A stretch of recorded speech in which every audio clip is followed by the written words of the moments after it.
కాదు, ఆ రోజున మొట్టమొదటి బ్యాన్ పీరియడ్ ఉంటే బ్యాన్ పీరియడ్ లో మనకి దాదాపు 2 నెలలు వేట నిషేధం ఉంది. వేట నిషేధంలో గతంలో కేవలం బియ్యం ఇచ్చేవాళ్ళు, కానీ మన ప్రభుత్వంలో 4,000 రూపాయలు బ్యాన్ పీరియడ్ డబ్బులు ఇచ్చింది కూడా మొట్టమొదటిసారి తెలుగుదేశం అనేది గుర్తు చేస్తా ఉన్నా.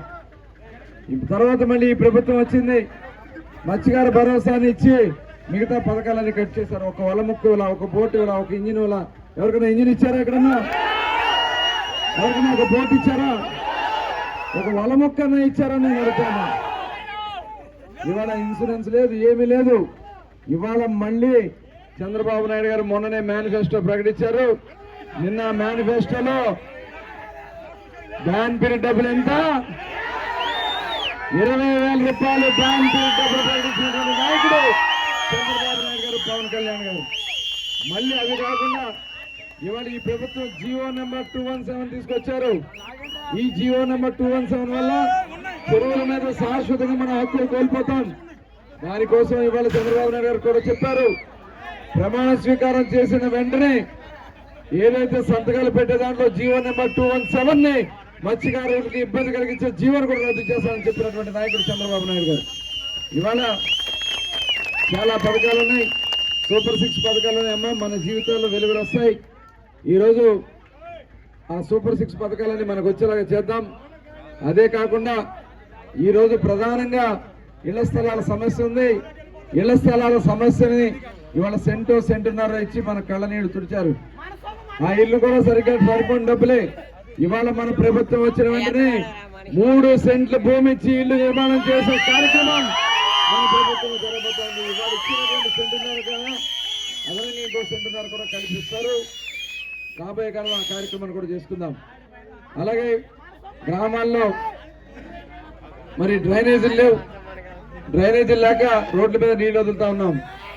మరి ఖచ్చితంగా రేపు వచ్చిన వెంటనే డ్రైనేజీలు అన్ని కూడా మన గ్రామంలో కంప్లీట్ చేసుకుని మురుగనే సమస్య లేకుండా చేస్తామని కూడా మీకు నేను హామీ ఇస్తా ఉన్నా. అదే కాదు, మంచినీళ్ళ సమస్య ఉంది. బిందెలు పట్టుకుని మీరు ట్యాంకుల దగ్గరకు లేకపోతే పంపుల దగ్గరికి వెళ్ళి బయట రోడ్ల మీదకి వెళ్లాల్సిన పరిస్థితి వస్తుంది. అది రాకుండా మన ప్రభుత్వం వచ్చిన వెంటనే 6 నెలల నుంచి సంవత్సరం లోపు ఇంటింటికి మంచినీళ్ళ కొలా ఇచ్చి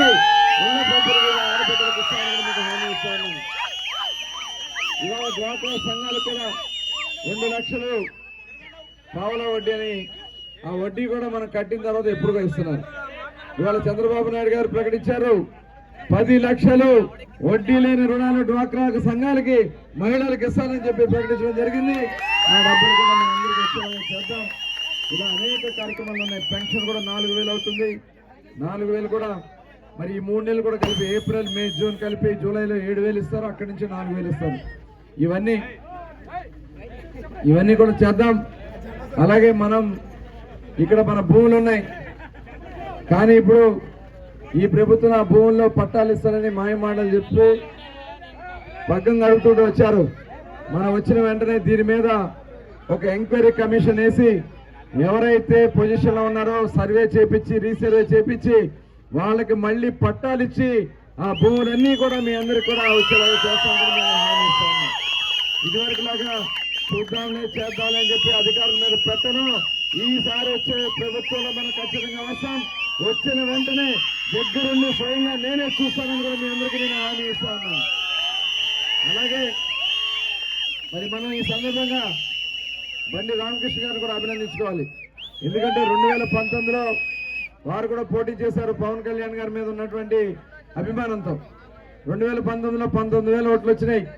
ఆయన కూడా 5 సంవత్సరాలు ఎక్కడ ఏ ఇబ్బంది వచ్చినా, ఎవరికి ఏదైనా ఇల్లు కాలిపోయినా, ఎవరికైనా ఆరోగ్య సమస్యలు వచ్చినా సొంత డబ్బులు ఇచ్చి ఆయన కూడా సర్వీస్ చేశారు. 2024లో ఆయన కూడా పోటీ చేయాలనుకున్నారు. పొత్తులో మరి చంద్రబాబు నాయుడు గారు, పవన్ కళ్యాణ్ గారు నిర్ణయించి మనకిస్తే మరి రామకృష్ణ గారు కూడా ముందుండి తెలుగుదేశం అభ్యర్థిగా నన్ను గెలిపిస్తానికి ముందుండి నడిపిస్తున్నటువంటి వ్యక్తి బండి రామకృష్ణ గారు.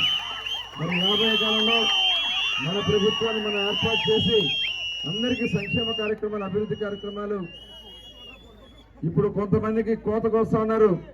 నేను చెప్తా ఉన్నా, రేపు రాబోయే మన ప్రభుత్వంలో కులాలు చూడం, మతాలు చూడం, పార్టీలు కూడా చూడకుండా ప్రతి ఒక్కరికి కూడా సంక్షేమ కార్యక్రమాలు అందించడమే కాకుండా ప్రతి ఒక్కరికి న్యాయం చేసే విధంగా మరి రాబోయే కాలంలో చేస్తాం. మీరెవరు కూడా ఈ ఎన్నికల్లో చేయాల్సింది ఒకటే. బాలశౌరి గారు కూడా చాలా దమ్మున్న నాయకుడు.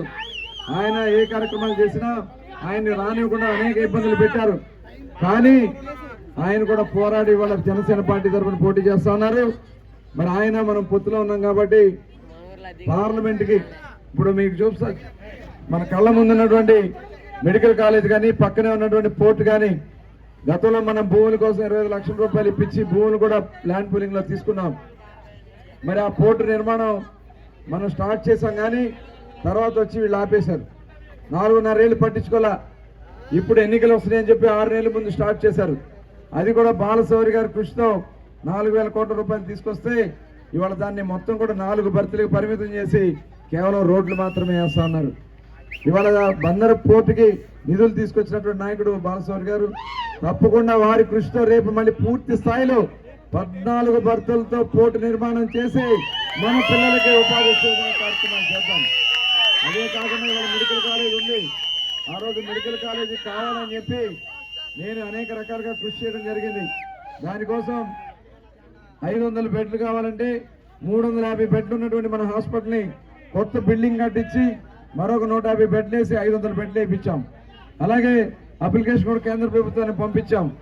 తర్వాత ఈరోజు ప్రభుత్వం మారిపోయింది. తర్వాత మనం మళ్ళీ కేంద్ర ప్రభుత్వం మెడికల్ కాలేజీలు ప్రకటించింది. మన రాష్ట్రానికి 4 మెడికల్ కాలేజీలు కేంద్ర ప్రభుత్వం ప్రకటిస్తే రాష్ట్ర ప్రభుత్వం కూడా 11 కాలేజీలు ప్రకటించారు. కానీ ఈ రాష్ట్రంలో 11, 4, 15 మెడికల్ కాలేజీల్లో కేవలం బందర్ కాలేజ్ అయిందంటే బాలశౌరి గారు కేంద్ర ప్రభుత్వం నుంచి తీసుకొచ్చినటువంటి నిధుల వల్లే అనే విషయాన్ని కూడా ఈ సందర్భంగా మీరు గుర్తు చేసుకోవాలి. వీళ్ళు బొమ్మలు ఎట్టుకున్నా ఊరేగుతా అది ఊరికే నాటకాలు ఆడే నాటకాలు మాత్రమే, అది కాదు. ఇవాళ మళ్ళీ ఆయన మనకు సపోర్ట్ గా ఉన్నారు. వారి కృషితో ఖచ్చితంగా రాబోయే 5 సంవత్సరాల్లో మంచి మంచి కార్యక్రమాలు మనం చేసుకుని ప్రతి ఒక్కరికి ఉపాధి వచ్చే కార్యక్రమాలు చేసుకుందాం. బాలశౌరి గారి గుర్తు ఎప్పుడే చెప్పాలి. బాలశౌరి గారి గుర్తు మన గుర్తు. ఇంకొకసారి చెప్పాలి, వినపట్ల. Thank you. సైకిల్ గుర్తుగా ఒకటమ్మా, గ్లాస్ గుర్తుగా ఒకటి. తెలంగాణ మొట్టమొదటి కనబడేది గ్లాస్ ఉంటుంది. అది 6వ నెంబర్లో ఉంది. 6వ నెంబర్ దగ్గర బటన్ నొక్కాలి. తర్వాత 2వ బూత్ దగ్గరికి వెళ్ళాక అక్కడ అసెంబ్లీ ఉంటుంది.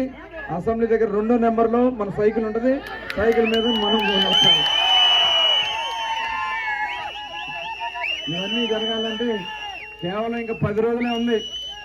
10 రోజుల్లో మీరందరూ కూడా జాగ్రత్తగా ప్రతి ఓటు కూడా వస్తారు. ఇప్పుడు మళ్ళీ మాయ మాటలు చెప్తారు, బొగ్గలు నిమురుతారు, ఎవరైనా పంపిస్తామంటారు. తగ్గేదేలే. Thank you. అందరూ కూడా ఐకమత్యంగా చేసుకుని ముందుకెళ్దాం. గ్రామాలను అభివృద్ధి చేసుకుందాం. అందరికీ మరొకసారి పేరు పేరున ధన్యవాదాలు తెలియజేసుకుంటూ సెలవు తీసుకుంటా ఉన్నాను. జై హింద్, జై జన్మభూమి. రామకృష్ణ గారు కూడా 2 మాటలు మాట్లాడారు.